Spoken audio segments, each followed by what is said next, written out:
Buenas tardes a todas y a todos, también a aquellos que nos seguís a través de nuestro canal YouTube. Continuamos en esta tercera jornada, ya jornada de tarde, del Seminario Doctoral en Estudios Europeos del Premio Europeo Carlos V, Angela Merkel, sobre el tema La fortuna de estar unidos, garantizar y fortalecer la cohesión de Europa. Tenemos una sesión un poco más especial en esta ocasión, con la participación de Maite Anaís Dongo-Sueiro. Ella es profesora investigadora en el área de las Relaciones Internacionales en la Pontificia Universidad Católica de Perú. Y además nos honra también decir que es miembro de la Red Euroamericana de Alumni de Juste, lo cual significa que también pasó por este aula y recibió una beca de investigación en el marco del Premio Europeo Carlos V. Agradecerle sobre todo a Maite, que la tenemos ya en pantalla, su participación. Es una pena que no puedas estar aquí con nosotros, porque bueno, ya conoces el entorno y ya sabes lo que te estás perdiendo. Pero bueno, esperemos que en una ocasión futura puedas venir a Juste de nuevo y acompañarnos. Pero bueno, no ha querido dejar de estar con nosotros y aceptó nuestra invitación de participar en el seminario doctoral, en este caso desde Perú, donde ella se encuentra. Y vamos a intentarnos ajustar al tiempo porque, además, una de las razones por las que no ha podido venir es porque está trabajando, está dando clases y tiene una docencia a las 5 de la tarde, hora nuestra. Así que le voy a dejar la palabra para que presente a nuestro siguiente interviniente, Armando Santana Burgés, y le siga y luego puede hacer los comentarios oportunos. Así que, Anaís, o Maite Anaís, la audiencia es toda tuya y, de nuevo, un gran agradecimiento por tenerte aquí con nosotros. Y un abrazo de todo el equipo de la Fundación, que me dijeron que eso te lo transmitiera. Muy buenas tardes, muchas gracias, buenos días por acá. Lamento no poder estar por ahí, lamentablemente me fue imposible, pero por lo menos los puedo escuchar a través de YouTube y bueno, ahora a través de Zoom. Entonces, en esta oportunidad tengo el gusto de presentar a Armando Santana Bujés, investigador del Ministerio de Universidades en la Universidad de Jaén, que ha realizado estancias de investigación en la Universidad de Oxford, en Harvard, Stanford, la BZB en Berlín, la Sapienza de Roma, el Centro de Estudios Políticos y Constitucionales, y ha publicado además en diversas editoriales jurídicas como Lansadi, Dickinson y Taran Leblanc. Fue reconocido también como mejor jurista individual en Andalucía y seleccionado entre los 30 mejores jóvenes juristas de España. Además, he recibido parte de esta beca, otros premios también otorgados por instituciones como ESADE, la Fundación Ramón Areces y la Fundación Oriol Urquijo. Entonces tengo un gusto, además, presentarlo hoy con una investigación muy interesante eh, sobre la génesis y naturaleza del sistema parlamentario en Europa, un camino hacia la cohesión. Entonces, habiendo dicho eso, empecemos con la presentación, Armando.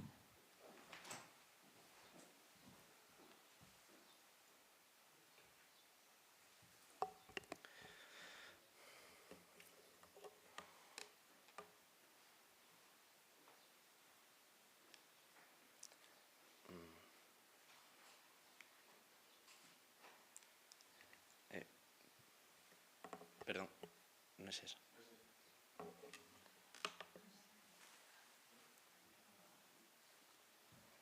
Puedes empezar.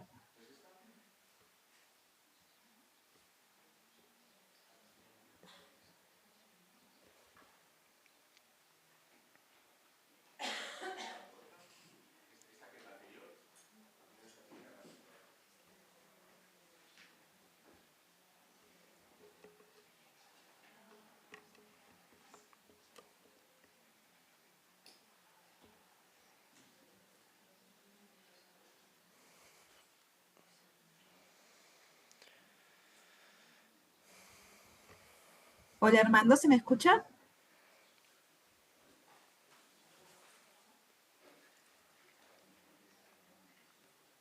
Hola, Sí, buenas tardes, ¿sí? sí, ¿Se me profesora. escucha? Sí, se le escucha.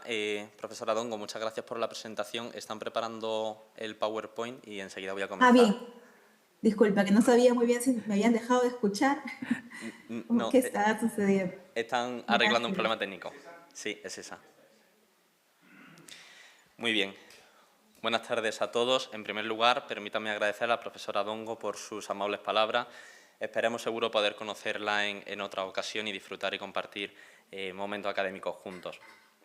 Debo reiterarme en el agradecimiento, como ya hicieron los oradores que me precedieron en el uso de la palabra, a la Fundación, así como a todos los miembros del jurado y, como no, bueno, también de forma muy especial a Miguel por la logística y a todo el staff técnico, así como intérpretes, por toda la labor que están realizando y que todavía van a realizar hasta mañana. Muchas gracias. Bien, tengo además el gusto de presentar esta investigación junto con mis, iba a decir compañeros, colegas, ya prácticamente amigos después de los días que llevamos, con lo cual me siento prácticamente como en casa, aunque es la primera vez que he estado en este lugar.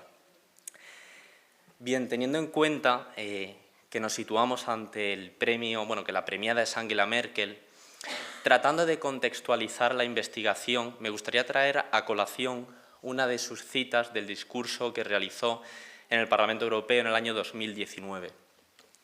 Dice así la cita: Europa solo funcionará si todos vemos nuestra historia como una historia común. Si todos vemos nuestra historia como una historia común. Me parece que una investigación como la que voy a presentar, enmarcada en la historia del derecho, resulta crucial enmarcarla en estas palabras de Angela Merkel, y más si cabe ante la defensa necesaria de disciplinas como las históricas, tal y como comentaba esta mañana con la profesora Freixes. Pues bien, teniendo este marco, me gustaría situar, antes de abordar la temática, ¿por qué? ¿Por qué he escogido esta temática? Y para ello quiero anticipar 3 intereses que me han acompañado prácticamente desde que soy adolescente, así como en mis estudios de grado. En primer curso del grado en Derecho hubo una asignatura que me apasionó, me fascinó, aunque gran parte de la culpa, o el mérito en este caso, lo tenía el profesor. El profesor me conquistó y, al igual que los miembros del jurado aquí, estoy seguro que son profesores que despiertan pasión en el alumnado, que es algo fundamental. Y vi que mi vocación era el derecho y, en concreto, la historia del derecho. A esto debía sumar 2 pasiones, como eran el parlamentarismo y la democracia, que eran 2 temáticas que desde siempre, de una manera ingenua, puesto que era prácticamente un adolescente, siempre me habían atraído. Pues bien, tratando de meter estos intereses en una coctelera y agitarlos, junto con mi director de tesis y el grupo de investigación, al hacer ese mix, salió este tema. Discúlpenme que me he dado cuenta que hay que ir pasando con él. Salió este tema: la génesis y naturaleza del sistema parlamentario en Europa. Un camino hacia la cohesión. La línea y la propuesta temática no puede ser más abstracta de esta forma leída, puesto que aparentemente me podría hablar y podría referirme a muchas cuestiones. ¿A qué me voy a referir? Bueno, lo que voy a hacer durante esta presentación es, bajo el título que acabo de presentar, hacerles partícipes de una parte de mi tesis doctoral, la cual ya se encuentra en una etapa prácticamente de finalización, y de esta forma presentarles el siguiente índice a lo largo de mi exposición. En primer lugar, presentaré e indicaré la financiación que he recibido, con los respectivos agradecimientos.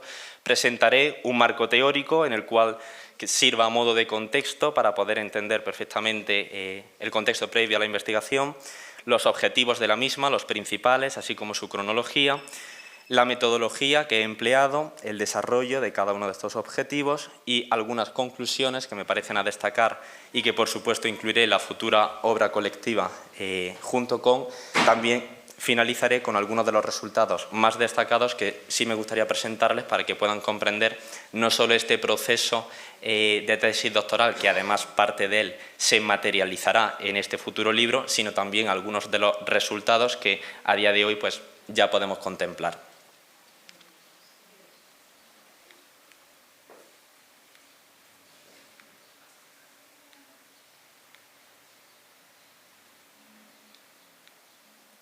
Bien, la financiación de mi programa de tesis doctoral, en el cual se enmarca el futuro capítulo con el que contribuiré a esta obra, ha sido realizada al amparo de un contrato FPU, un contrato de formación de profesorado universitario, concedido por el Ministerio de Universidades, el Gobierno de España, en la convocatoria del año 2022, contrato que además comparto, convocatoria y promoción con algunos de mis colegas, como Amos.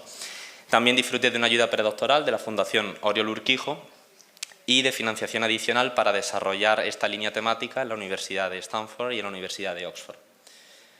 Bien, antes de nada me gustaría referir, cuando con mi director de tesis planteaba esta temática, la génesis y el origen del sistema parlamentario en Europa, que se denomina, o podríamos denominarla, como una cuestión mayor.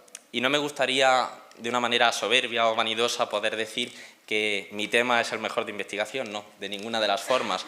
Pero hay un hecho que es objetivo, que no se puede obviar, y es que insignes juristas del panorama español, así como insignes historiadores, han abordado esta temática de forma anterior.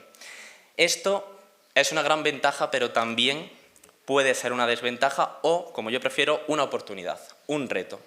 ¿Por qué? Como decía Umberto Eco en su libro Cómo hacer una tesis doctoral, el doctorando debe tratar, o uno de sus objetivos deben ser hacer avanzar la disciplina a la que se dedica. Pues bien, hacer avanzar una disciplina, en mi caso la historia del derecho, bajo una línea temática que han abordado, y permítanme que cite, Martínez Marina, uno de los padres de la historia del derecho español, además de presidente de la Real Academia de la Historia, Sánchez Albornoz, García Gallo, Tomás y Valiente, magistrado del Tribunal Constitucional, Manuel Colmeiro, Valdeón Baruque, Pérez Prendes, Estepa Díez, autores de esta talla, que ya hayan abordado esta temática me supone un reto en cuanto a que ustedes como público se podrían preguntar ¿qué vas a aportar nuevo? Porque es interesante tu investigación. Pues bien, para responder a esto me gustaría situarles en el siguiente contexto. En 2013 la UNESCO realiza una declaración en Pyongyang en la cual señala que, y cito literalmente, el sistema parlamentario más antiguo del mundo son o fueron las Cortes de León de 1188. De este modo, la institución de las Cortes, en todo su esplendor y bajo la naturaleza jurídico-política que después vertebraré, se convierten para la UNESCO, y así se refleja en el registro documental Memoris Mundi de esta institución, en el Parlamento por antonomasia, que si de hecho ustedes leen ese documento podrán advertir cómo la UNESCO fundamenta y razona que las Cortes de León han sido el paradigma del modelo parlamentario medieval y a posteriori para toda Europa. Sin lugar a dudas, la declaración no es cuestión baladí. Pues bien, ante esta declaración hay principalmente dos movimientos reaccionarios, uno español y uno británico. En estos se incluyen distintos autores, tales como David Carpenter, Nicholas Vincel, Paul Brown, Sophie Ambler, catedrático de la Universidad de Oxford, de Cambridge, que seguramente todos los que nos dedicamos a la historia los conocemos, que principalmente planteaban que la declaración de la UNESCO, que como indico no es irrelevante por la afirmación que realiza, debía ser cuanto menos revisada. En esta revisión es donde se enmarca mi research question, mi pregunta de investigación. Si tuviera que resumir toda mi tesis en una sola frase o en una sola pregunta, sería esta. ¿Son las Cortes de 1188 el sistema parlamentario más antiguo del mundo? La UNESCO ya ha contestado. La UNESCO ha dicho que sí. Pero con mi tesis propongo una revisión de dicha declaración. Además, considero que es crucial una respuesta afirmativa o negativa, puesto que, como consecuencias principales de dicha aseveración, se derivan dos consecuencias principalmente. En primer lugar, afirmaríamos que las Cortes de 1188, como señala la UNESCO, fueron la primera vez en la historia de la humanidad que en una asamblea representativa, en este caso en la cual se encontraba el monarca y los estamentos, en este caso de nobleza y clero, se da entrada a el estamento urbano o a la participación ciudadana. Bien. Y en segundo lugar, también afirmaríamos que las Cortes de León de 1188 son o no el Parlamento modelo para Europa. Verán, yo soy jurista, no soy historiador, pero en la tesis sí lo dejo muy claro y en la publicación así también lo mostraré.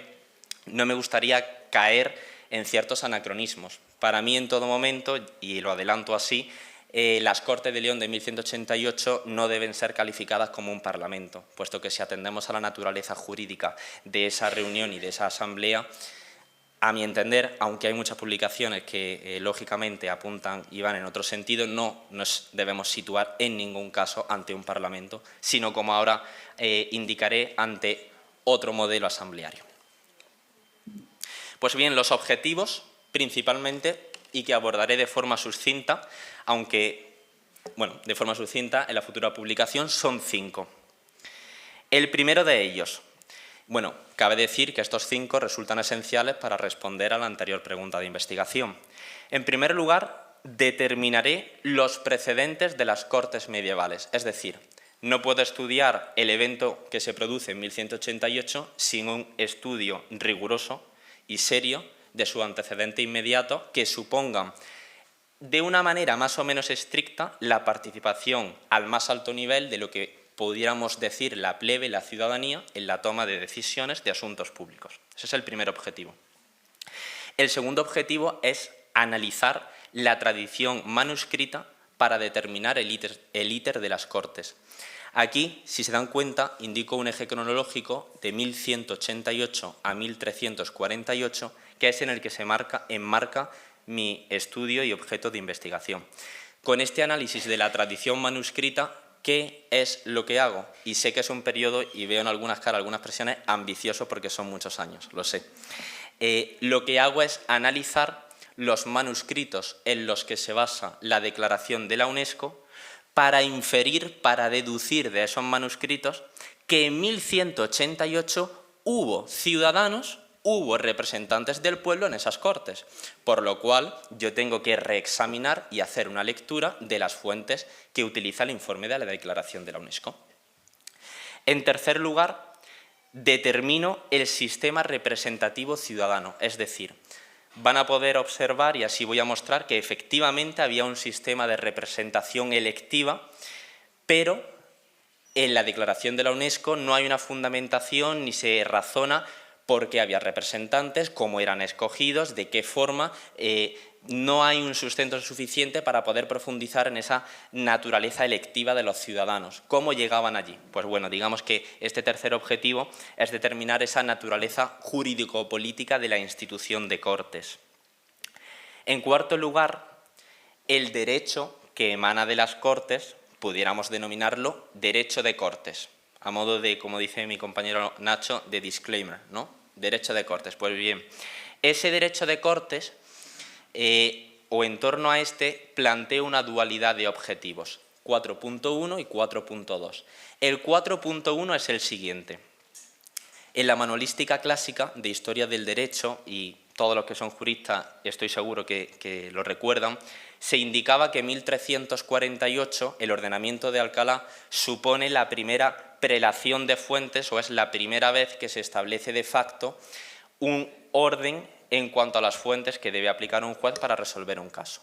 Pues bien, del estudio del derecho de Cortes que hago de 1188 a 1348, relacionándolo con este 4.1, voy a tratar de analizar, bueno, de hecho lo analizo, si existía una prelación de fuentes anterior a 1348, ya fuese de forma explícita o de facto. Esto es un aporte muy novedoso, al igual que algunos de los anteriores. ¿Por qué? Porque toda la manualística clásica en Historia del Derecho conviene y tiene como referencia que el ordenamiento de Alcalá de 1348 es la primera prelación de fuentes, es la primera vez que se establece una jerarquía normativa en este caso en este territorio de Castilla y León y por ende también Europa, de manera explícita y escrita. En segundo lugar, respondiendo al 4.2, realizaré una sistematización de todo el derecho de Cortes de 1188 a 1348.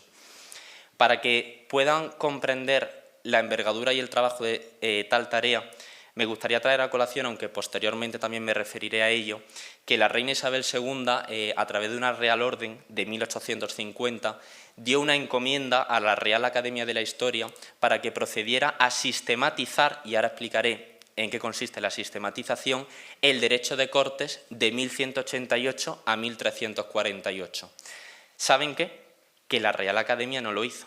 y yo, en este caso, he intentado coger ese guante que lanzó la reina Isabel II, la cual, esa Real Orden a través de la cual lo suplicó a la Real Academia de la Historia, está publicada en la Gaceta de Madrid, y he querido recoger ese guante y realizarlo, y aportar esa sistematización a la comunidad científica.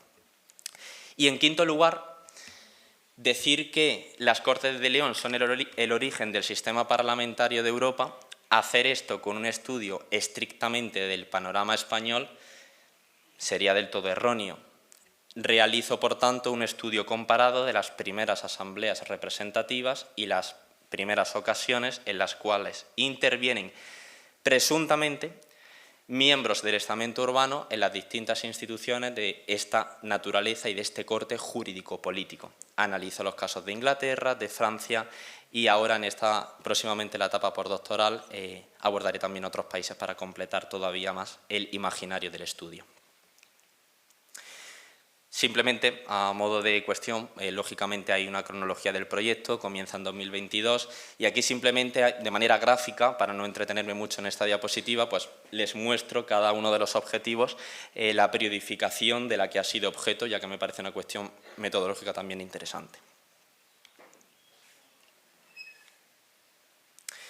Bien, refiriéndonos al primer objetivo, esa determinación de los precedentes de las Cortes medievales, realizo un estudio que, si bien comienza con la Curia romana, por todos conocida, institución clásica, hago un recorrido que, si bien anteriormente ya estaba hecho, era necesario actualizar y comenzar así mi tesis doctoral para sentar unas bases mínimas sobre las que afrontar el estudio de Cortes.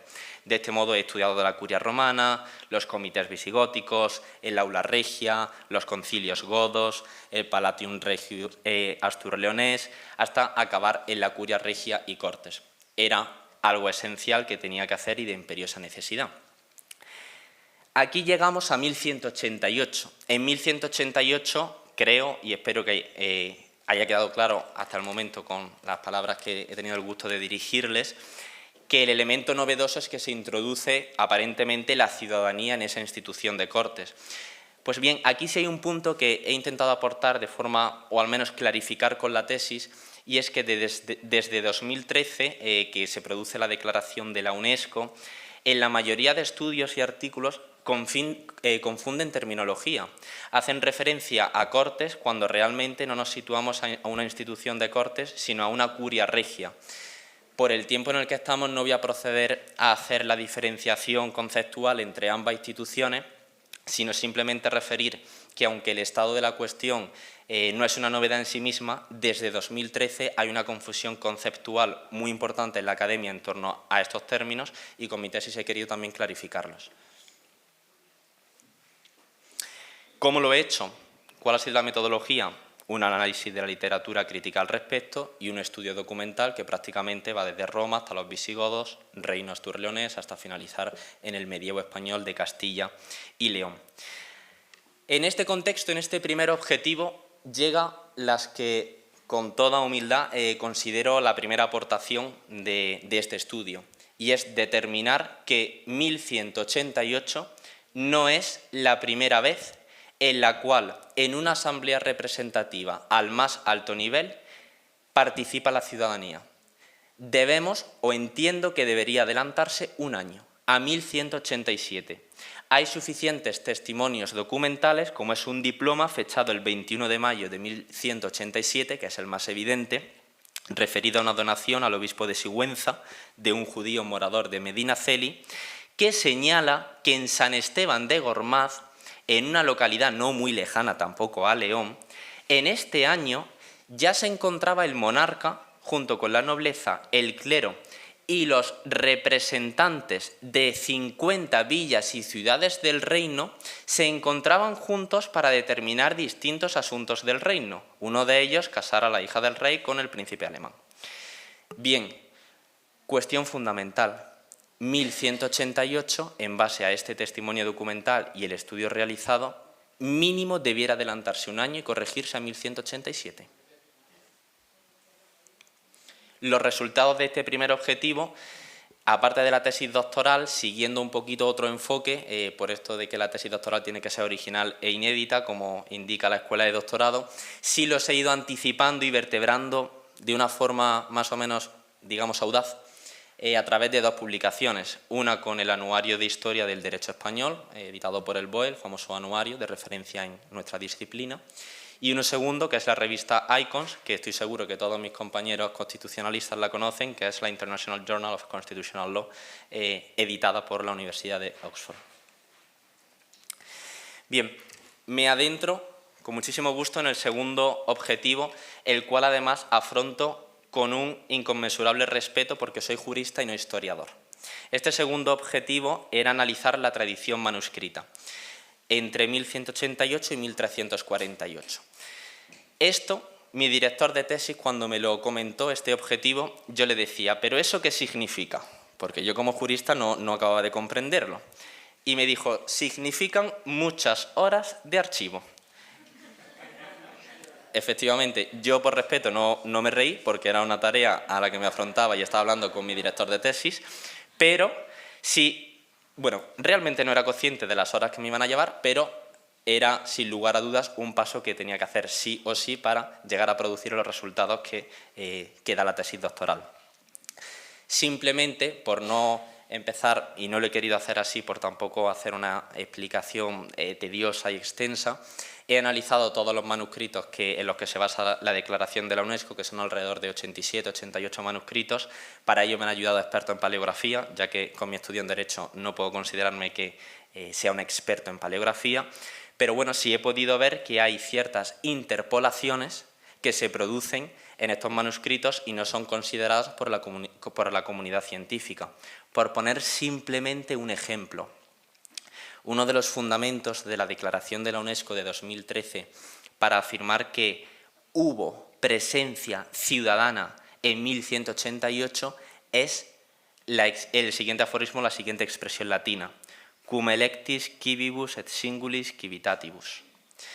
Dicha expresión parece, en todo caso, una interpolación en la tesis, lo desarrollo de una forma muchísimo más extensa, puesto que en 1188 no podemos usar estos términos de ciudadanos elegidos entre la plebe, de ninguna de las formas. No existía todavía un sistema de representación electiva en la medida en que lo quiere presentar la UNESCO. Pues bien, estos resultados de este segundo objetivo he tenido el gusto de presentarlos por invitación del profesor Héctor Hoyos, que es el director del Centro de Estudios Europeos y Latinoamericanos en la Universidad de Stanford, a través de una serie de participaciones y seminarios dirigida a alumnos de máster.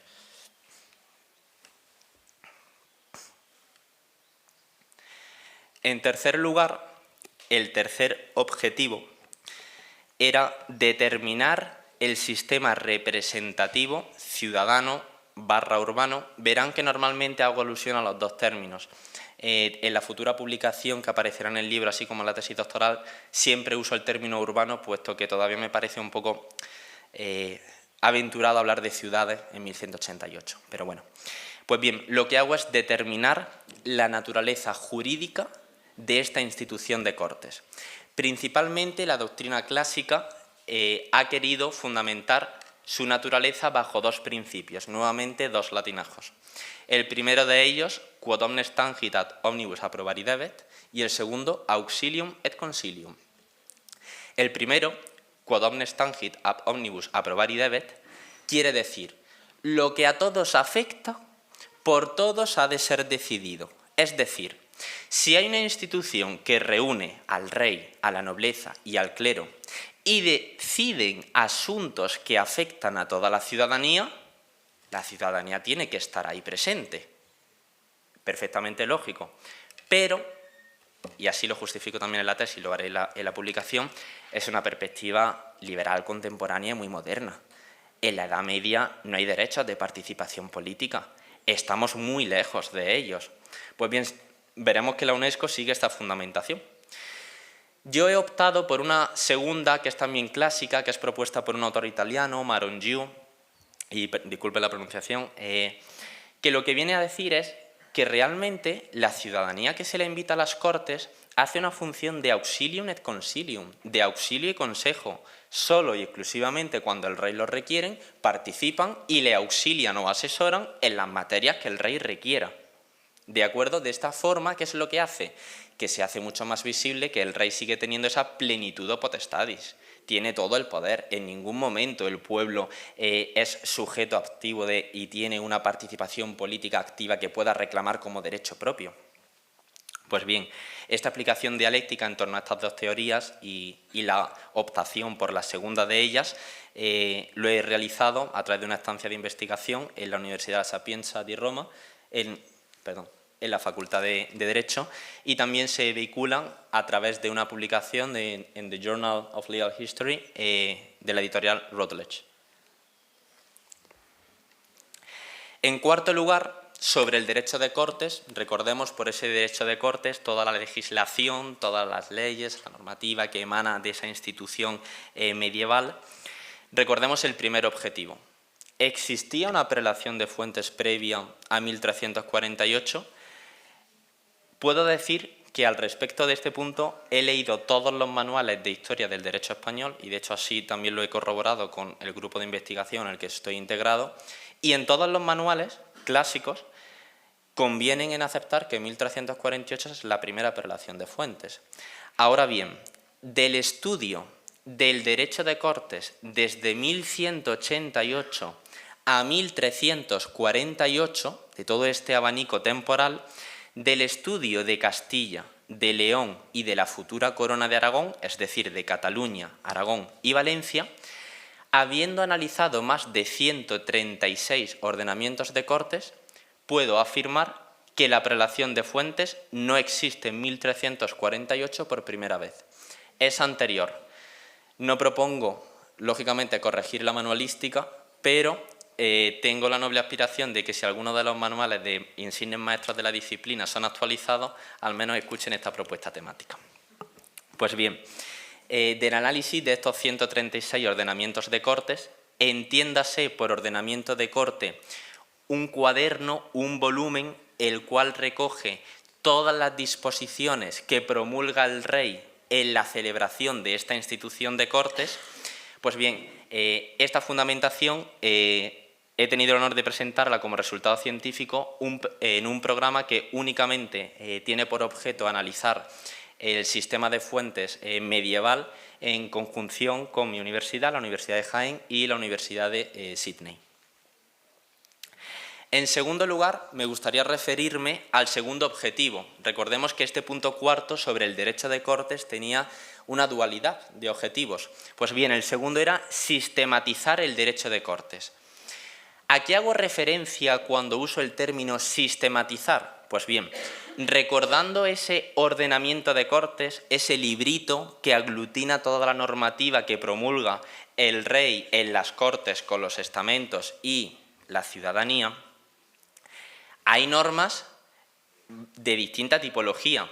Perdónenme usar términos modernos y una distinción, por así decirlo, contemporánea, como podría ser derecho civil, derecho penal, derecho mercantil, pero de forma clásica, atendiendo a la distinción tradicional utrumque ius, ius publicum e ius privatum, que es lo más correcto y es lo que realizo en la tesis, la sistematización era sencilla, aparentemente.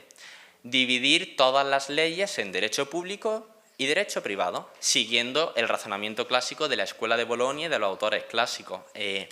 Sin embargo, pecando un poco de anacronismo y sobre todo intentando que los resultados sean útiles para investigadores extranjeros, y de hecho comentando esto con ellos lo han agradecido, he sistematizado todo el derecho bajo una lógica moderna contemporánea.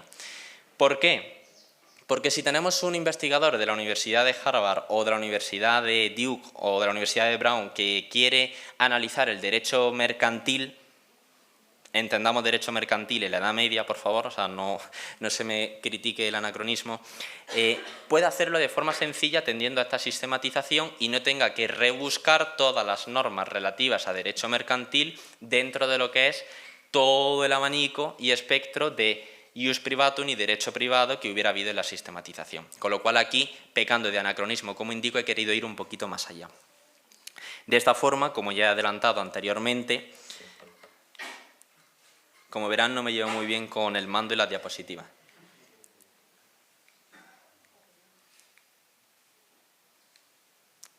De esta forma, como he indicado anteriormente, recogía el guante de la reina Isabel II y encomienda dada a la Real Academia de la Historia, que no se pudo llevar a cabo por distintos motivos. En la tesis he de decir que sí profundizo en los motivos por los cuales la Real Academia de la Historia no llevó a cabo tal sistematización, y los cuales me los reservo por si alguien quiere hacerme esta pregunta posteriormente, para no agotar el tiempo de la explicación, y son muy interesantes. Ahí lo dejo. Bien, el quinto objetivo. El quinto objetivo tal vez es uno también de los más interesantes, atendiendo al panorama internacional que se plantea tanto en el jurado como con mis colegas, y máxime atendiendo a la fundación y al premio en el que estamos. Las Cortes de 1188, normalmente y sobre todo desde 2013, pero podríamos decir prácticamente desde siempre, se han estudiado en conjunción con la Carta Magna de 1215 y la Asamblea Baronial que se produce en este mismo año. ¿Qué sucede en 1215? Una reunión de 25 varones que por distintos motivos quieren limitar el poder regio y obligan a Juan I, rey de Inglaterra, a sancionar un texto en el cual se limita su potestad regia. Dicho texto fue posteriormente anulado por Inocencio III, Papa. Sin embargo, es considerada la Carta Magna de 1215 como el documento y el paradigma de las primeras libertades públicas, como algunos autores señalan, de lo que más adelante veríamos en la Edad Moderna y en la Edad Contemporánea. Pues bien, he realizado un estudio de la Carta Magna de 1215, de su versión posterior de 1216, de 1217, de 1225, así hasta llegar a 1348. ¿Por qué? Porque tengo que analizar el mismo arco cronológico y la misma institución que he hecho con Castilla y León, en este caso con las Cortes, en Inglaterra. Con lo cual he estudiado todas las asambleas en las cuales interviene ese tercer poder. Pues bien, además de Inglaterra, también he profundizado en Francia, en los États Généraux de 1302, así como todos sus antecedentes previos, que vienen a ser la misma asamblea y del mismo carácter que las Cortes en España o que las asambleas baroniales y futuro Parlamento en Inglaterra, es decir, la reunión del rey con nobleza, clero y representantes del pueblo. Pues bien, de esto, mi resultado principal es que vengo a señalar que las Cortes de 1188, sin que me escuche de momento muy alto cualquier persona que sea de León, los leoneses, no es el primer sistema parlamentario del mundo y no es la primera vez en la que intervienen ciudadanos. En todo caso, deberíamos atender al Parlamento de Montfort de 1265 o al Parlamento Modelo, también de Inglaterra, de 1295. Los cuales desarrollo de una manera muchísimo más extensa en la tesis, pero vengo a señalar que cumplen los distintos criterios que, a mi juicio y de manera tradicional, se han querido tener en consideración para poder señalar que nos situamos ante una asamblea antecedente inmediata de un parlamento moderno. Los resultados y el desarrollo de este trabajo lo he realizado en la Universidad de Oxford, en el ICL, Instituto de Estudios de Derecho Comparado de dicha universidad, bajo la supervisión de Matt Dyson, que es el director de dicho centro de investigación, y los resultados se publicarán en una obra colectiva prologada por Amalia Kessler, directora del Centro de Investigación en Historia del Derecho de la Universidad de Stanford, en la cual tengo el inmenso placer de que participen colegas de los 5 continentes y analicen desde 1188 a 1348 en 20 países diferentes la misma institución representativa de mi tesis. Con lo cual, dicha obra colectiva, sin lugar a duda, va a ser un termómetro para poder adverar de una forma muchísimo más exhaustiva la idoneidad o la corrección de la declaración de la UNESCO, puesto que proporcionará un estudio comparado muchísimo más exhaustivo que el que voy a ofrecer con mi tesis, que por una cuestión de extensión puedo llegar hasta donde puedo llegar. Pues bien, a modo de conclusiones, y aunque voy en tiempo, pero sé que hay que hacer un esfuerzo todavía más por la hora en la que estamos, voy a sintetizar cada uno de los objetivos y mi respuesta a estos. De una manera muy simplista, que tal vez no gozará de todo el rigor técnico y jurídico que debería tener, pero bueno, considero que es interesante para poder hacer un resumen muy sencillo de lo que es una tesis doctoral en apenas 2 minutos. Primer objetivo. He determinado todos los precedentes anteriores a las Cortes de 1188. ¿Qué aporto? Aporto un estado de la cuestión actualizado desde prácticamente la época romana hasta la época medieval de todas las asambleas en las cuales ha participado la ciudadanía. De esta forma, ¿qué es lo que se muestra? El íter, de manera muy concreta y muy exacta, de qué manera y qué forma se ha conseguido, se ha invitado a la ciudadanía a participar en las decisiones que afectaba a todo el pueblo. Primer objetivo. Segundo objetivo. He realizado un registro documental de todos los manuscritos en los que se ha basado la declaración de la UNESCO, aportando algunos ex novo que he podido encontrar en algunos archivos, y he podido determinar todas las interpolaciones que, a mi juicio, considero que han sido vertidas por amanuenses, copistas posteriores y que han querido hacer de textos que relatan la participación ciudadana en 1188 de textos que no gozan de la suficiente coherencia o de la suficiente concreción y se ajustaban de manera fiel a la realidad histórica.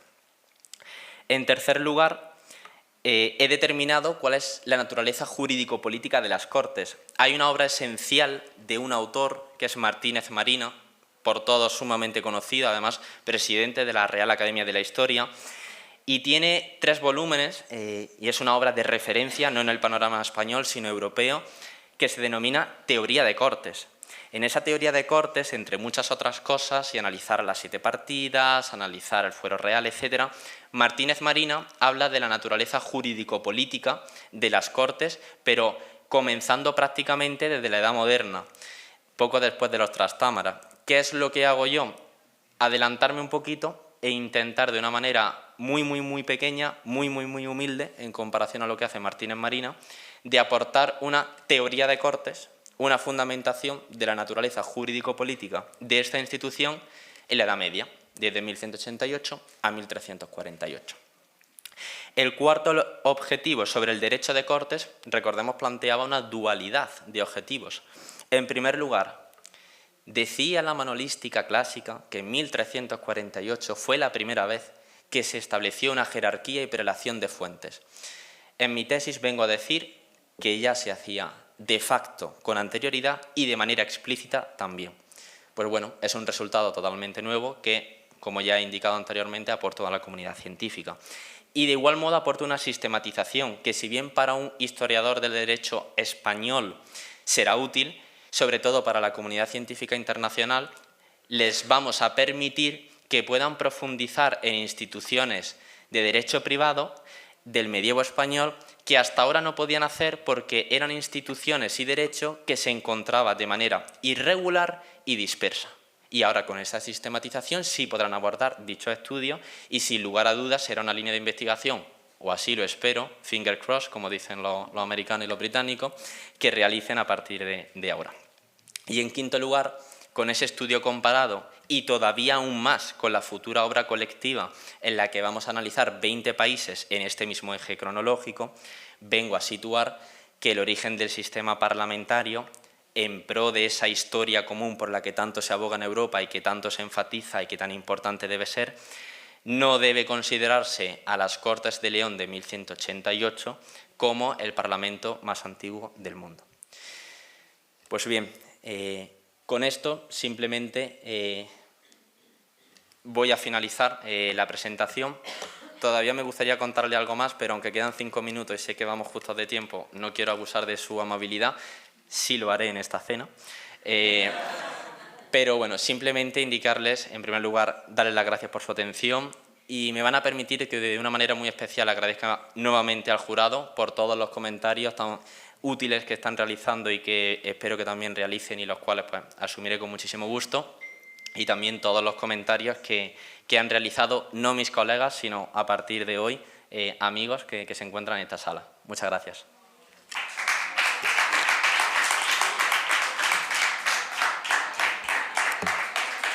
Muchísimas gracias, Armando, por esta exquisita presentación. Creo que Maite, Anaís Dongo, la profesora Dongo, nos ha podido seguir sin problema, por lo que he estado viendo desde la sala del equipo técnico. No sé si nos la pueden poner en pantalla para que podamos verla y confirmar que así ha sido. Muy bien. Sí, te escuchamos. Pues es tu turno. Maite, muchas gracias. Muchas gracias por la presentación, Armando. Me ha parecido súper interesante, he aprendido también bastante de esta historia. Entonces, quería empezar presentando lo que creo son las 3 fortalezas de tu investigación.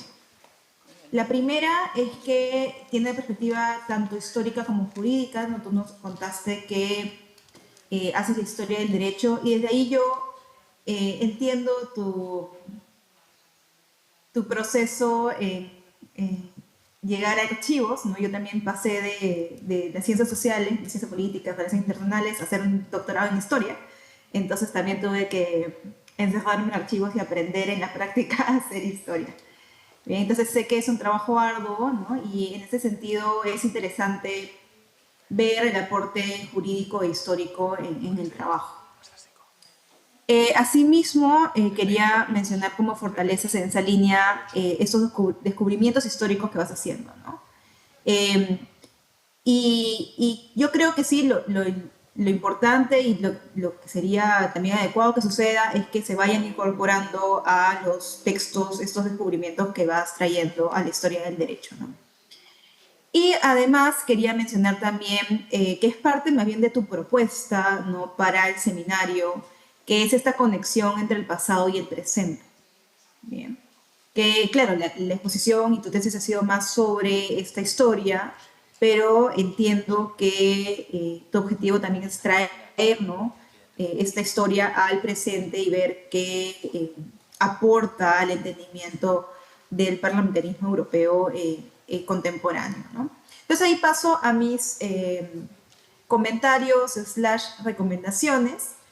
Y el primero es respecto a que las fortalezas implican también algunas dificultades, ¿no? Cualquier objetivo complejo trae consigo algunos obstáculos que sé que eres capaz de superar, ¿no? Entonces, en primer lugar, en esa línea hay varios temas, ¿no? De hecho, cada arista de la investigación, como el resumen que mandaste, implica una investigación en sí, entonces son como varias investigaciones dentro de una investigación. Entonces, ahí sí te aconsejaría ver un paraguas, ¿no? Cómo los conectas más íntegramente para que no parezcan como varias investigaciones, sino subtemas dentro de una sola investigación. Sino por momentos parecen objetivos separados y no me queda tan claro cómo los vas a integrar. Bien. Entonces, y ahí, porque yo veo esos 3 temas, ¿no? La historia, ¿no? El Parlamento actual, pero además los límites y las contribuciones del Parlamento actual. Entonces ahí me quedan todavía varias dudas en torno exactamente cómo lo vas a abordar, ¿no?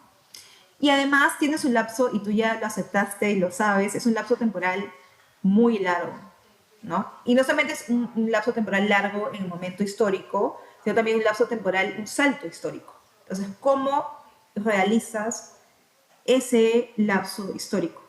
¿No? ¿Cómo saltas? ¿Cómo lo planteas en términos tanto teóricos y metodológicos? ¿No?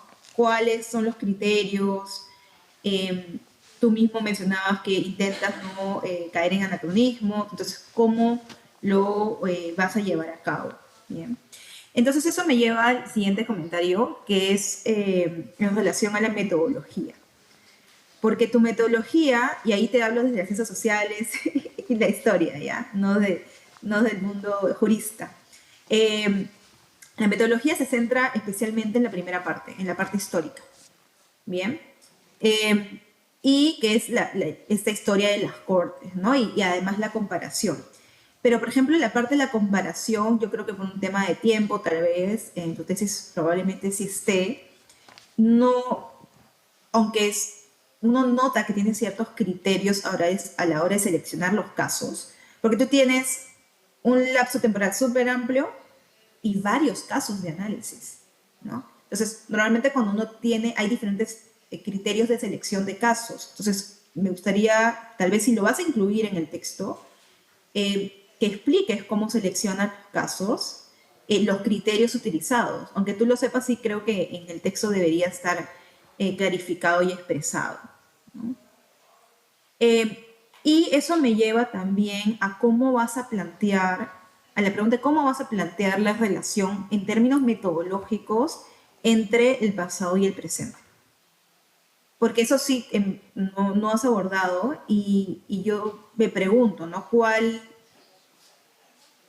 Cómo, ¿cuál va a ser no solamente la metodología, sino cuál va a ser el argumento? Y además porque tu investigación finalmente es cualitativa, ¿no? Y tienes una, me parece, una metodología interpretativa, no entra dentro del positivismo. Entonces, cuando uno menciona la relación, por momentos pareciera que podrías plantear indirectamente una relación causal, cuando no creo que es lo que estés planteando. Entonces, para hacerlo como tú lo estás proponiendo, tendrías que como cuidarte de esos frentes, ¿no? Decir, bueno, tengo ese tipo de investigación, no pretendo plantear una relación causal y explicar cuál es finalmente la perspectiva epistemológica que estás adoptando en tu investigación. Bien. Eh, Especialmente porque yo creo que tu investigación la van a leer a juristas, historiadores, pero también probablemente gente del mundo de las ciencias sociales, ¿no? Entonces, eso va a ser, creo que sería importante para que esté en los términos de que las tres disciplinas pueda hacer un aporte para las tres disciplinas. Bien. Eh, Después, me parece que eso es un comentario pequeño en varias partes. Me parece que una de las premisas que utilizas es que el parlamentarismo es democratizante, es un factor democratizante. Bien, y aunque todos estemos de acuerdo, la gran mayoría estemos de acuerdo en que muchas veces lo es, ¿no? Sí me parece importante que lo sostengas, diga, bueno, mi premisa es tal, o como lo quieras mencionar. ¿Por qué? Porque en otros contextos, y ya viendo la historia global, eh, y a lo largo de los siglos, el papel de los parlamentos es más complejo. Bien, entonces no siempre es la relación tan compleja, la tan simple entre la relación Estado-sociedad. Bien, a veces el parlamento por problemas de diseño institucional, por contextos particulares de falta de balance entre ejecutivo, legislativo, no podríamos llegar a esa conclusión en todos los casos. Entonces, para protegerte en ese sentido, ¿no? Eh, Aceptar que no es parte de tus premisas. Eh, y sobre ya voy terminando los últimos comentarios, no te preocupes, para que tengamos tiempo también de hablar un poco. Y el penúltimo es sobre, finalmente, la conexión con el presente, ¿no? Ya no en términos tanto metodológicos, sino en términos que a mí me parece que lo estás planteando más en términos como ensayo.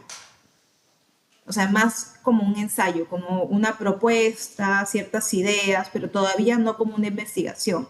Entonces sí me gustaría que eso esté claro. Si lo vas a plantear como un ensayo, como un ejercicio, ¿no? Que lo pongas, ¿no? Porque si no, se está esperando una metodología de lo que implica una investigación académica que no vas a tener tiempo de realizar, ¿no? Y por último, era que también hagas evidente, yo creo que tú lo tienes claro, especialmente con lo último que dijiste, pero sí me parecería que esté expresado en términos de que finalmente tiene una perspectiva europea y occidental. Bien. ¿Y por qué digo esto? Porque hay experiencias a lo largo del globo, ¿no? En Asia, Medio Oriente, en América, sobre participación de ciudadanía, bueno, que no existía ciudadanos todavía, pero de las personas en los debates públicos. Bien, hay experiencias fuera de Europa. Entonces, no digo que sean necesariamente los mismos 100 años, pero hay experiencias bastante antiguas, antes de la colonia. Entonces, sí me parecería importante que aclares que es una perspectiva europea y occidental, porque tú has mencionado también que has investigado en otros lados, ¿no? Y que esa perspectiva probablemente sí la has considerado, ¿no? Entonces, eso era mi última recomendación, ¿no? Para no pensar que finalmente es una historia global, porque creo que podrías aportar una historia global, pero todavía no tienes ese objetivo. Muy bien. Muchísimas gracias, profesora Dongo, porque, bueno, viniendo todos estos comentarios de una experta como usted, pues desde luego es de agradecer todas las puntualizaciones que me ha realizado.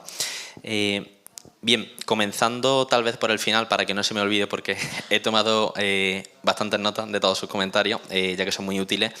Respecto al caso y análisis, por ejemplo, de Asia, es verdad que es muy interesante. De hecho, actualmente estoy colaborando con 2 compañeras de la Universidad de Corea, las cuales vamos a analizar las experiencias que han tenido representativas ciudadanas también en un periodo similar. El descubrimiento que hemos realizado al plantearme sobre todo a ella, por mi puro desconocimiento de la tradición coreana, es que 1188 es nada para ella, es decir, ellos ya tienen una representación ciudadana mucho anterior, con lo cual aparentemente tienen una tradición asamblearia, participativa y representativa cuanto menos muy rica.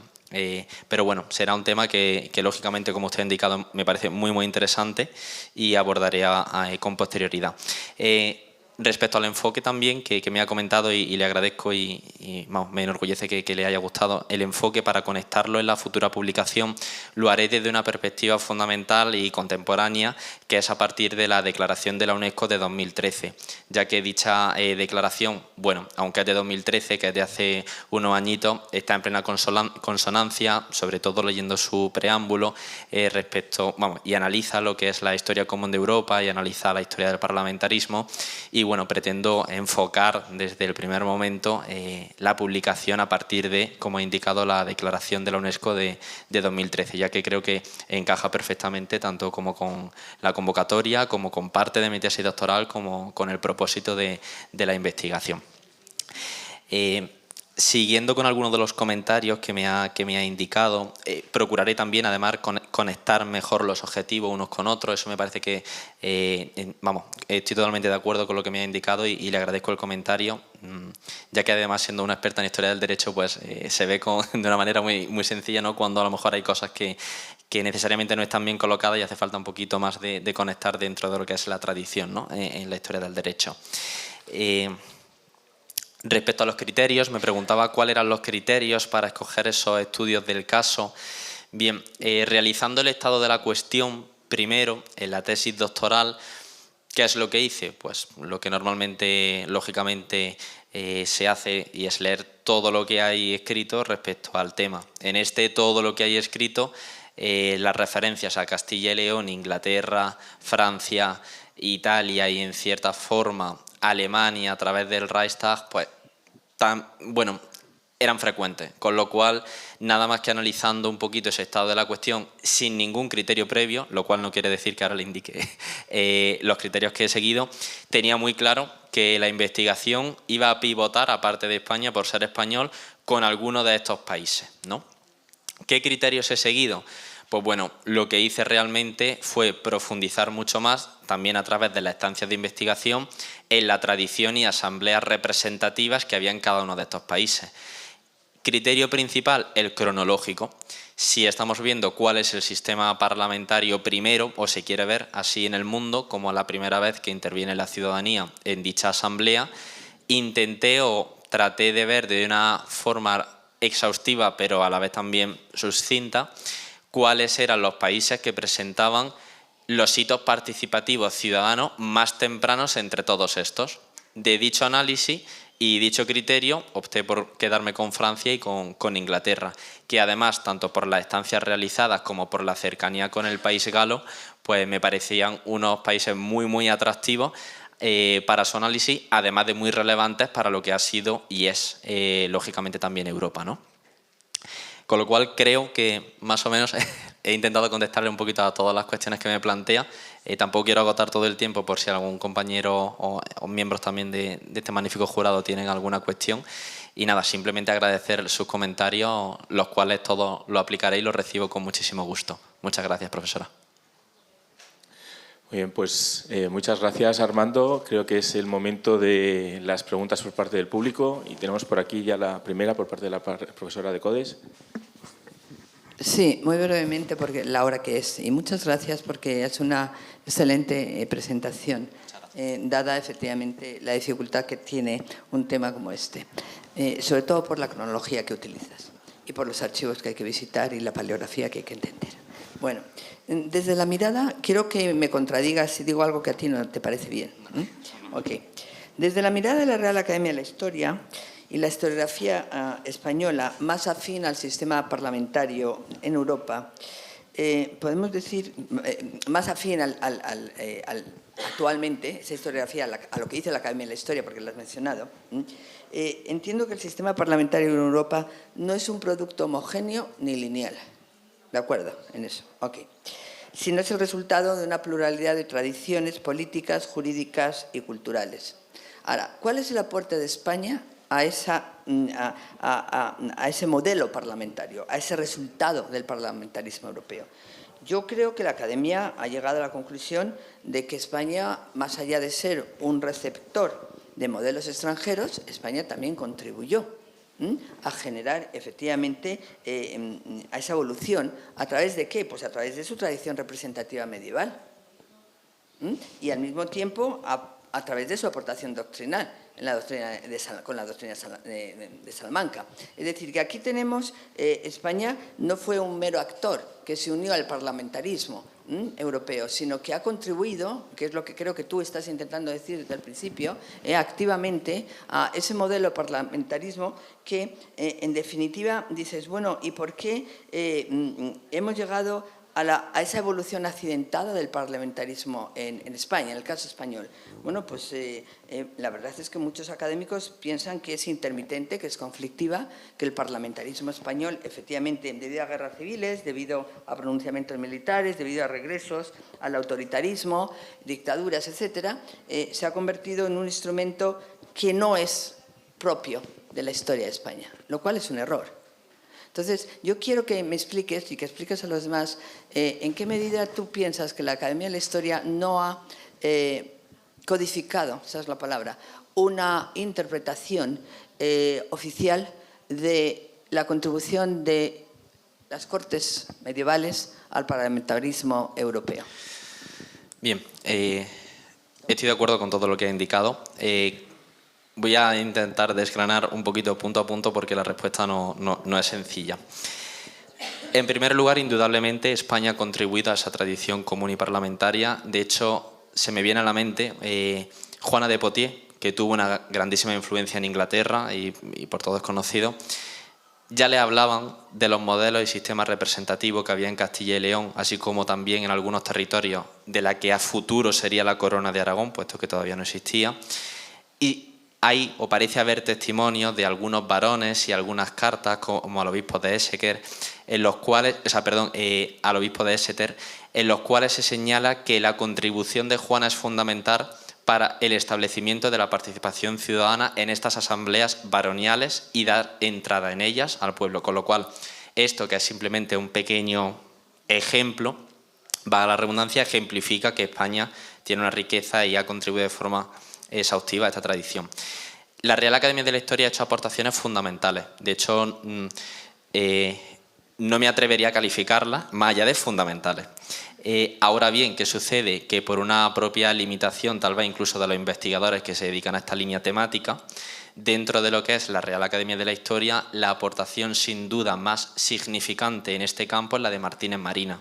Martínez Marina realiza una verdadera teoría de cortes, con todo lo que significa que al trabajo de uno lo llamen teoría, de ahí podemos deducir realmente lo que supone este estudio, que no llega no llega a 1188 y 1348, por lo cual Martínez Marina, como filósofo, como teólogo, como historiador, como jurista, tiene una limitación y es simplemente la propia limitación que se deriva del eje cronológico con el que trabaja.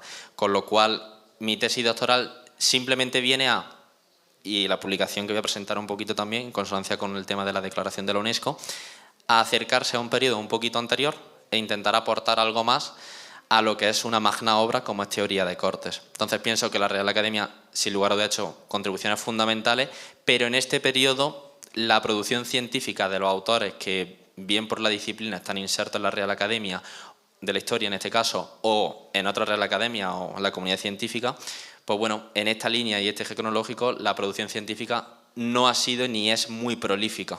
Lo ha sido, pero abordando periodos posteriores.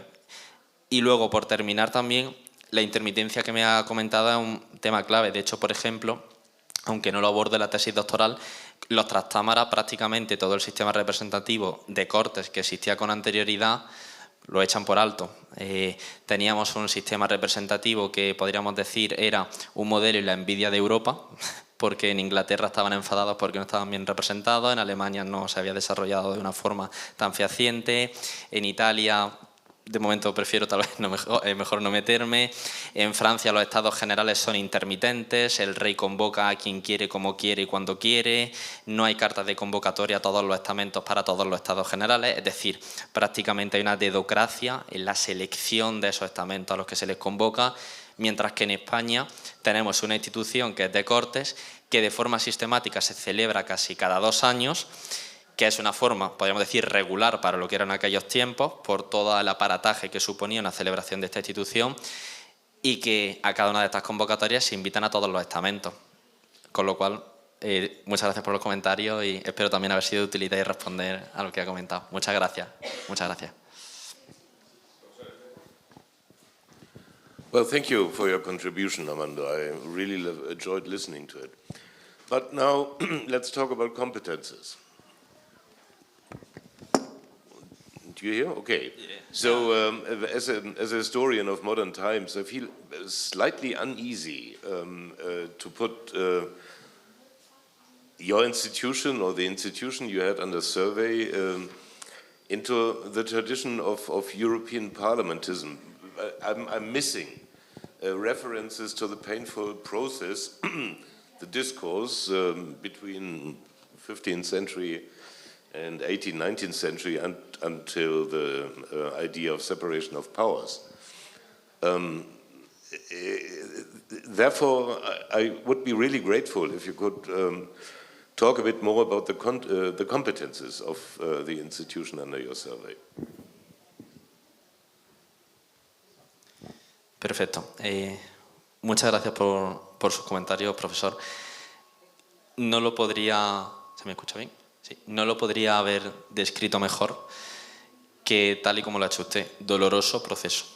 Doloroso proceso. Desde el siglo XV al siglo XVIII, tal y como le comentaba a la profesora de CODES, con los trastámaras, en este caso en Castilla y León, en España, una institución que prácticamente estaba en la cúspide del sistema político representativo a nivel europeo, aunque todavía no existiese una Europa. Y vuelvo a decir y adelanto, perdón por los anacronismos en el uso de estos términos, se echa por tierra. Y es un doloroso proceso que nuestro país perdiese, la corona de Castilla y León y la corona de Aragón, perdiesen dicha institución y su convocatoria.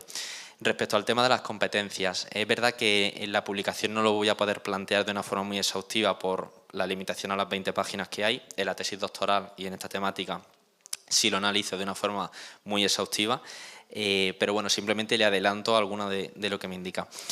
La principal competencia de las Cortes es asesorar, en este caso al rey, sobre todo en el medievo español.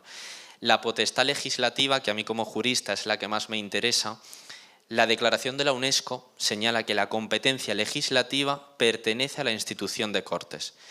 Estoy profundamente en contra de dicha declaración y así lo manifiesto. ¿Por qué? Porque la plenitudo potestatis, toda la potestad regia, todo el poder, pertenece a la corona. Príncipes legibus solutus. El príncipe, el rey, tiene la única facultad y competencia legislativa. Y aquí, y lo voy a decir lento, sobre todo por los servicios de interpretación para que se entienda con claridad, el rey legisla en las Cortes. El rey no legisla con las Cortes.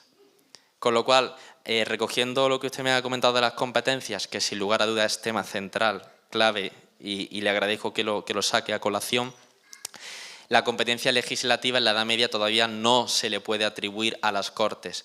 Ahora bien, sí ayudan y auxilian, auxilium et consilium, al rey que con toda su plenitud o potestatis legisla en las Cortes. Muchas gracias por la pregunta. Muchas gracias. May I have time for just a second answer then, in this context? Because then, if yes, sure. Go ahead. I expected your answer. Then my additional question is, what's the difference between the Cortes and the court chapel of Charlemagne? ¿En qué sentido? ¿En el sentido competencial o...? Competences, yeah. Bueno, me digo doble. Considero que no soy un experto en Carlomagno, con lo cual asumo la respuesta con suma prudencia. Pero como hay un autor español, que es Paco Umbral, que en un vídeo muy famoso decía: yo he venido aquí a hablar de mi libro. Entonces, le voy a responder a la pregunta asumiendo esa frase de Paco Umbral, que la decía en prime time en televisión, de yo he venido aquí a hablar de mi tesis. Con lo cual le voy a contestar con lo que yo sé. Y perdone si no es suficiente a lo mejor para la calidad de la pregunta. Las competencias de las Cortes considero que eran muy amplias, tal vez más amplias. El problema es que las competencias no eran de las Cortes, está mal entendido, mientras que las competencias de la Capilla sí eran de la institución como tal. Cuando hablamos de las competencias de Cortes, son competencias del rey, que incluso el propio término competencias no es adecuado, porque hacer una distinción gradual o degregada de competencias cuando la potestad y poder es absoluto, no tiene mucho sentido, no es muy correcto, es tal vez incluso nuevamente un anacronismo.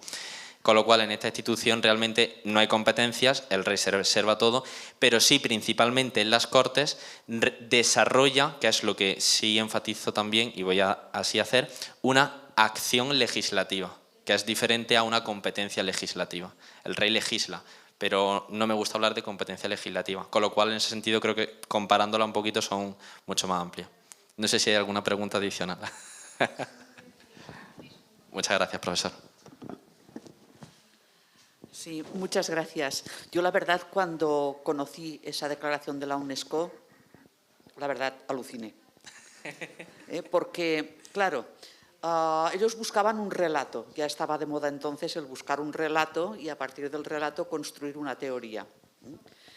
Y ha identificado usted muy bien el origen del problema, y es pensar que parlamentarismo equivale únicamente a un cierto nivel de representación. Poco más. Quizás le faltaría en su teoría empezar por decir qué entiende por parlamentarismo, es decir, cuáles serían las notas características del parlamentarismo, porque, y más si quiere hacer una cierta traslación a la actualidad. Actualmente el parlamentarismo se identifica, evidentemente, con una cierta representación, pero sobre todo con la concepción del Parlamento como el eje esencial de la vida política. Y eso no tiene nada que ver con lo que eran esas Cortes en aquellos momentos. Es evidente, el Parlamento le fue quitando poder a la corona. Poder presupuestario. Lo primero que le controló fue el dinero. Es decir, irás a la guerra si yo te dejo, y si no, no vas a ir a la guerra. Esto todavía lo hacen ahora, pero bueno.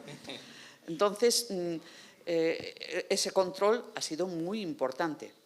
Luego, por otra parte, el acompañamiento en la legislación, que ha sido progresivo, porque evidentemente primero es el rey en las Cortes, luego el rey con las Cortes y luego puede llegar a ser las Cortes contra el rey. Y, por lo tanto, la naturaleza jurídica de la institución parlamentaria ha presentado unas mutaciones importantísimas a lo largo del tiempo. estoy muy de acuerdo con lo que plantea, pero quizás si lo vamos a intentar identificar, como reza el título de la ponencia, con si el Parlamento es un elemento de cohesión o no,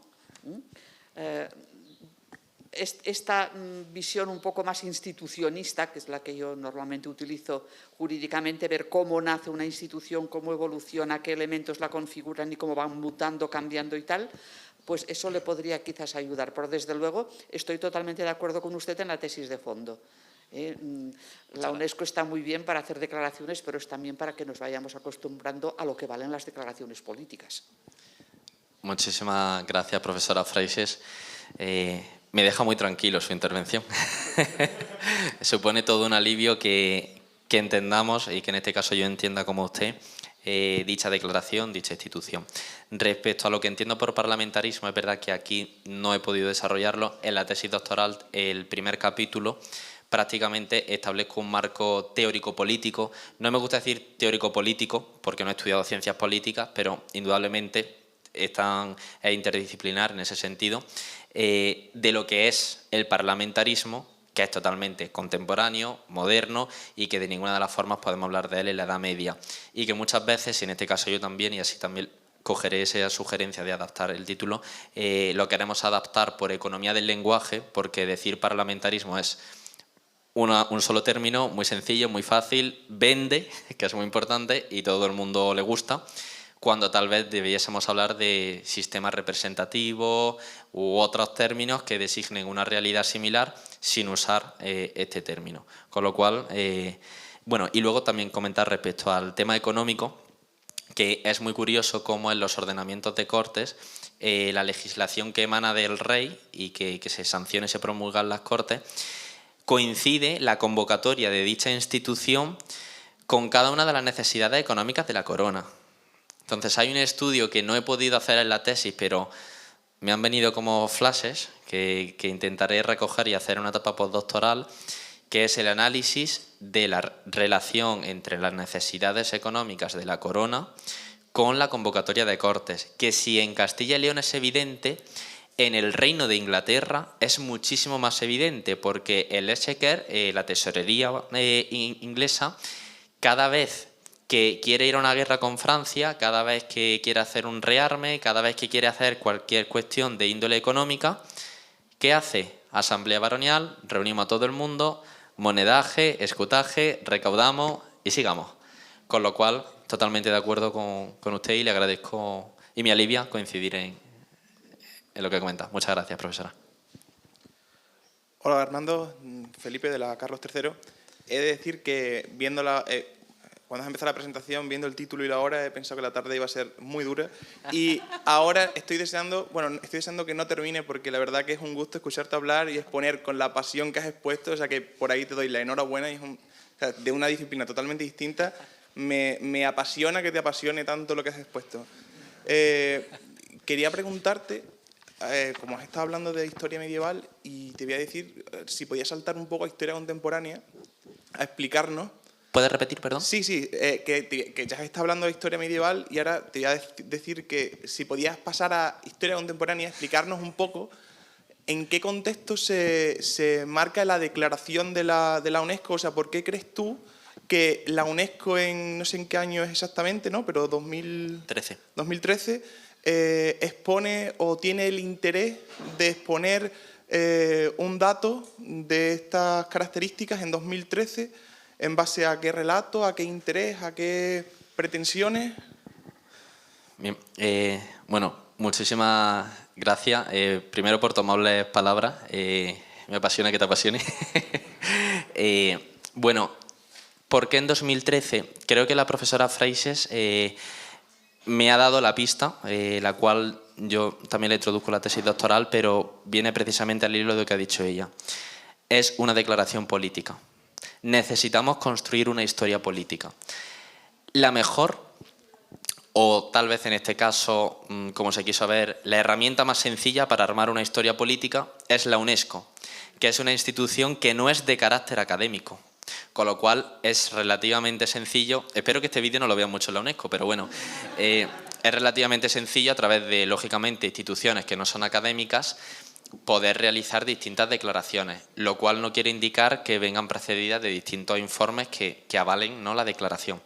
Pero 2013, todos conocemos la situación que se produce en ese momento, necesitamos construir una historia. Con lo cual, el porqué de la declaración es porque queremos hacer una historia común, queremos hacer una declaración política, que viene muy al hilo de lo que comentaba la profesora Freixes. Es por necesidad, pero es un constructo absolutamente político, sin lugar a dudas. Solo que debe ser matizado.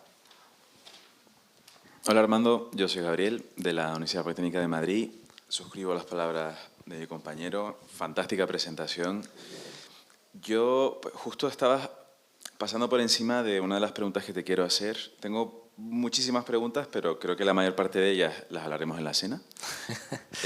Sobre todo de temas de cómo tratas la fuente de archivo, ¿no? Los famosos archival gaps en fuentes. Si yo ya me he encontrado archival gaps en una investigación de los 60-70 del siglo XX, me pregunto cómo enfrentarse a como reto metodológico.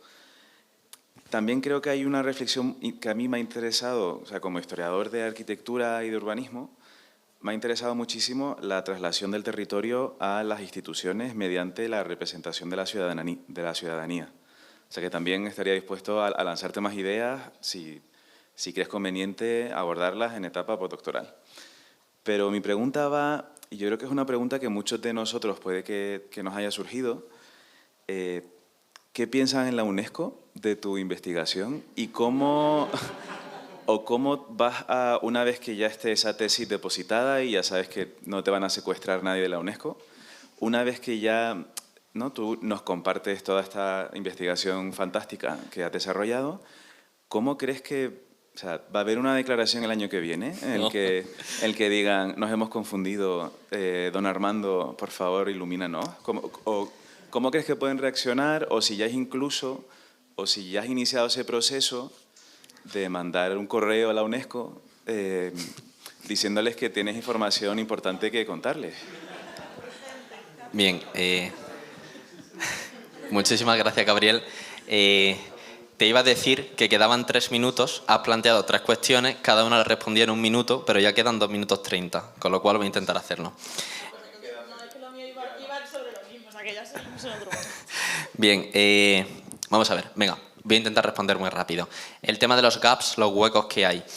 Nuevamente hay que agradecer a Isabel II, y así está publicado en la Gaceta de Madrid, que la Real Academia de la Historia, perdona al servicio de interpretación si voy a hablar un poquito rápido, pero la Real Academia de la Historia quería recoger todos los ordenamientos y todo el derecho que existía en todos los municipios y los archivos municipales. ¿Qué sucede? Que los municipios no lo hacían. Entonces Isabel II dice, señores, esto tienen ustedes que hacerlo. Y los que somos juristas, esto tienen ustedes que hacerlo. Hay una Real Orden que se publica en la Gaceta de Madrid, que es el BOE, desde el año 1639, si no me equivoco, y a partir de ahí se hace efectiva. Con lo cual, gracias a esa Real Orden, los gaps son mucho más pequeños. ¿Cómo los complemento? Con visita a archivo y ratón de archivo, esforzándose. Esa primera cuestión. Segunda cuestión, tema territorial, que además viene muy al hilo y te interesa por ser arquitecto, ¿no? Es muy interesante. O sea, este tema me gustaría responderlo de una manera más lenta, pero como pincelada. Las villas y ciudades que estaban más desarrolladas territorialmente, las ciudades y después las villas, tienen una mayor representación ciudadana en las Cortes. De hecho, la legislación que promulga el rey en las Cortes se copia por amanuenses y se envían las copias a las villas y ciudades. El número de copias que se envía depende de la población y el tamaño de las villas y ciudades.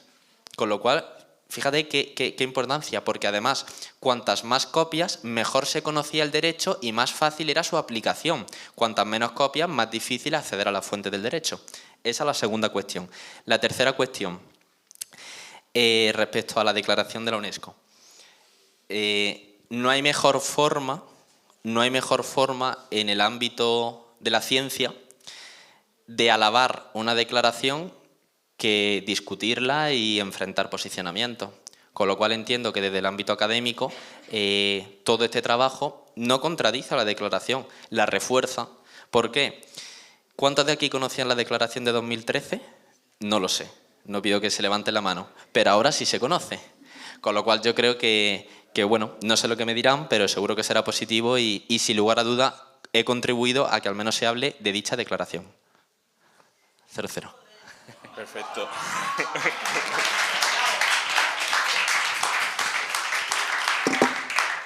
Bueno, pues muchísimas gracias, Armando, por tu exposición, por haber podido resolver todas las dudas, que no son poco, seguramente muchas se quedan en el tintero, y si no da tiempo en la cena, en la postcena, seguramente que podemos terminar de concretarlas todas. Muchísimas gracias también a la profesora Dongo, Maite, por haber atendido esta exposición, por haberla seguido y comentado. Cuando tengamos la contribución final te la haremos llegar para su revisión, con lo cual seguirás muy atenta a lo que pasa en los resultados de este seminario. Sin duda nosotros haremos lo posible también para que este texto y esta digamos, propuesta llegue donde tiene que llegar, y veremos si puede tener algún efecto, porque también se trata de esto. Nosotros con estos seminarios, creo que fue en la primera jornada, se hablaba de que nos interesan también los resultados esperados de vuestros trabajos. En tu caso creo que está bastante patente y por lo menos ya tenemos un objetivo al que dirigirnos, y esperamos que, bueno, pues de alguna manera pueda ayudar a mejorar la cuestión. Así que nada más, damos por concluida la sesión académica del seminario de hoy. Tenemos ahora la visita al monasterio de Yuste y después tenemos la presentación del libro de Susana del Río sobre las 12 mujeres europeas. Muchas gracias a todos, un gran aplauso a Maite. Hemos conseguido acabar a tiempo, esperemos que puedas cumplir con tu compromiso académico, y muchas gracias a todos por vuestra participación. Hasta pronto. Muchas gracias.